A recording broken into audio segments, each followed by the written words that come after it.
Good morning, everybody. I know I've been gone for a minute. Started a new job, so I had to get used to that, but I'm back now, and so much news has happened. I mean, just Friday, right? I'm sure a lot of you saw it. The whole Trump Zelensky Oval Office argument was absolutely fantastic. Trump just straight mushroom stamped Zelensky's forehead, told him to fuck right off, and it was glorious. The welfare queen that is Zelensky, trying to go in there to get money when it was really over peace talks and um, mineral rights and stuff that Ukraine should be giving us since we gave them so much money under the Biden administration, which was absolutely useless. Uh, Zelensky really does think that Ukraine can win this war. He might be genuine. I'd highly doubt it, but he might be genuine. But you're not going to stomp Russia. You're just not. And he knows it. The world knows it. Trump knows it. That's why he's trying to negotiate a deal, right? There's no winning a conventional war with Russia as Ukraine. This isn't a game of Risk. All right. So if you saw the exchange, Trump was getting a little furious because Zelensky wouldn't shut his fucking mouth. And Trump was right. He has no cards to hold. He has nothing. Without American money, they would have got stomped in probably a month. There's no stopping the machine that is Russia. I don't like Russia. I don't care for Russia. I really don't care for Ukraine either. Um, and the fact that we gave them how many billions? Caleb, look it up, please. How many billions of dollars did we give to Ukraine? Um, so the whole thing is just absolutely stupid. Zelensky should just say, "Hey, we're going to make a deal. We're going to lose the Donbass region. We're going to lose Crimea. Hell, half those Ukrainians want to be Russian anyways. So what does it matter?" 6.3 billion. 65.9 billion So I military assets and money. Okay, so we've got two numbers. We got 63 billion and 68 billion.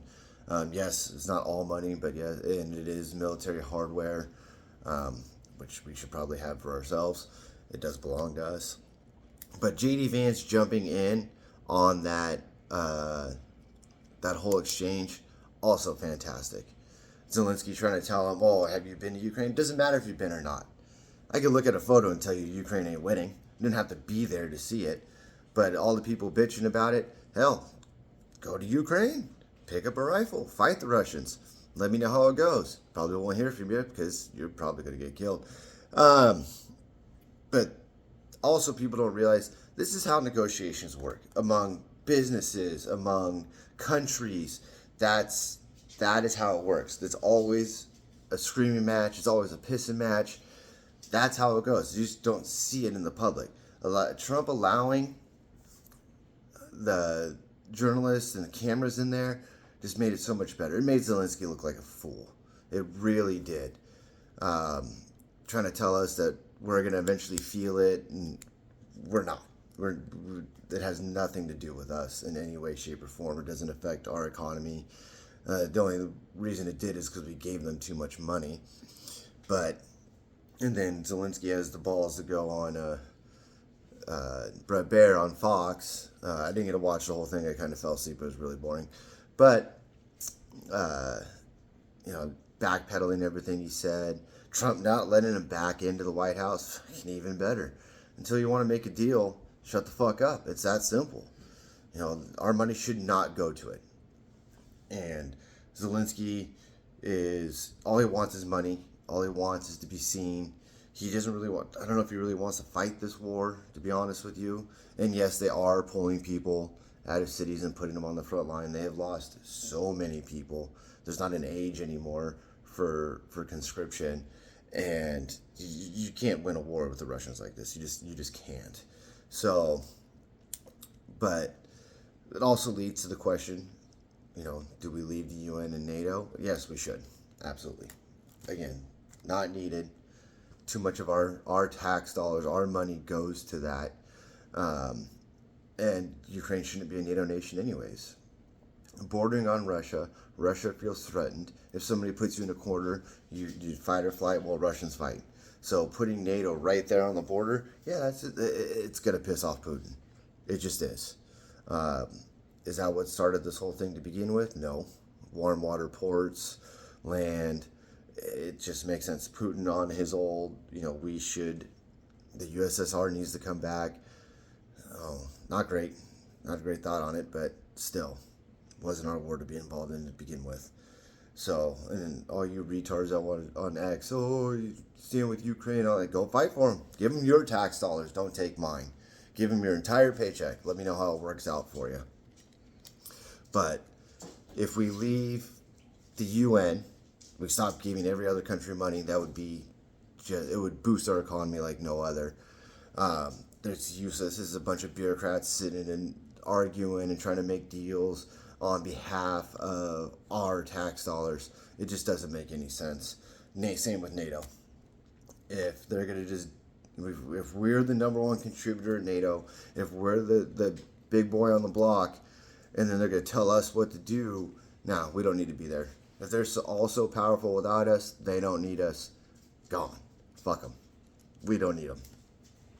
And we don't need to be involved in another war in Europe anyways.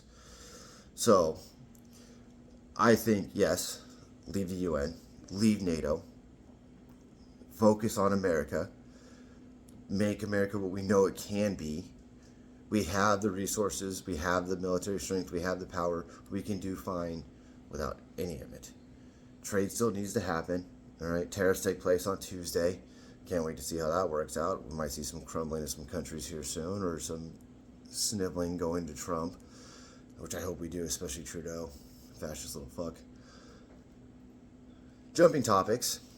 So the other night, the wife and I sat down. I told her, hey, did you ever watch Clay Travis did a thing at the University of Chicago about a week or two ago, and it was really good. It was about, how do I put this in a nutshell?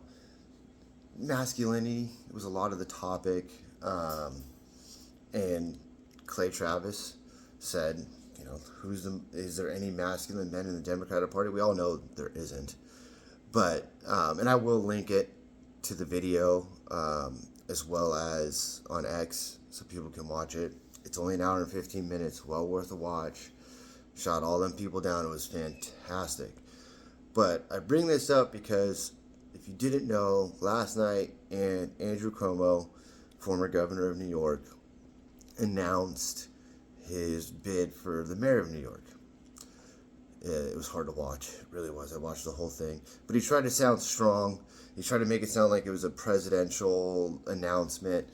And I think that's what he's headed toward. And I think a lot of it has to do with that Clay Travis at the University of Chicago, because there are no strong Democrats. And Andrew Coumo tried to make himself like he was a man's man. If you get a chance to watch it, just bear and grin it. It is horrible to watch.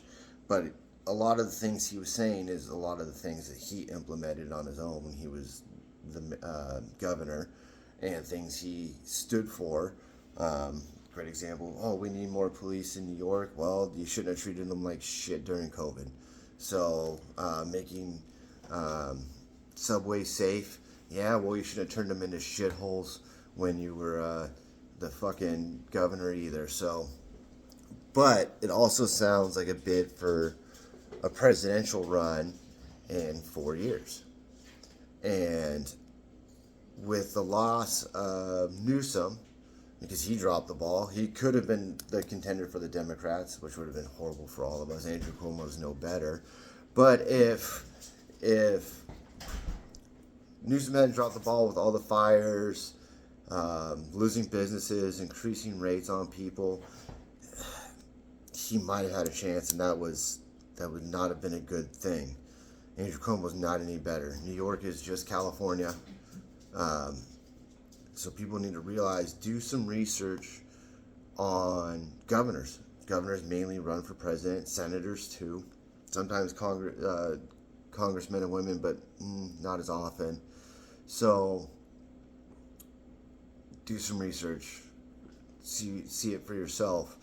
But it does sound like Andrew Coumo might make a bid for the presidency. That would not be a good thing.